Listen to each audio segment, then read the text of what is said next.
Hello guys, welcome back to our channel. তো তোমরা সবাই কেমন আছো? আশা করি ভালো আছো। তো আমি চলে এসেছি মেদিনীপুর স্পোর্টস ডেভেলপমেন্টে, আর এখানে অনুষ্ঠিত হচ্ছে CISC regional game and sports.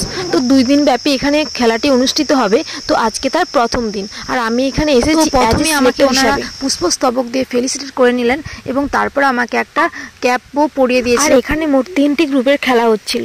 তো আন্ডার 14, 17 ও আন্ডার 19। আর আজকে যেহেতু প্রথম দিন, তো আজকে হয়েছিল আন্ডার 17 ও আন্ডার 19। আর এটি শুধু গার্লস গ্রুপেরই হয়েছিল। তো তারপর মর্নিং সেশনের খেলাগুলি শেষ হওয়ার পর দুপুর গড়ালো। তো দুপুরে আমরা প্রথমেই চলে গেলাম লাঞ্চের কুপনে লাঞ্চ করতে। তো প্রথমে আমাদেরকে দেওয়া হয়েছিল প্লেট।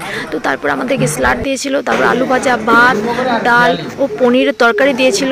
তো তারপর আমরা খেতে বসে গেলাম। তো আমার খুব খিদে পেয়েছিল খাওয়ার পরে। তো আবার ইভিনিংয়ের কোনো ফুটেজ দিতে পারিনি। আর এখন চলছে প্রাইজ ডিস্ট্রিবিউশন। তো তারপরে আমাকে রুমে ওদের গাড়ি করে আমাকে পৌঁছে দিয়ে এলো। তো ভিডিওটি ভালো লাগলে লাইক, কমেন্ট, শেয়ার।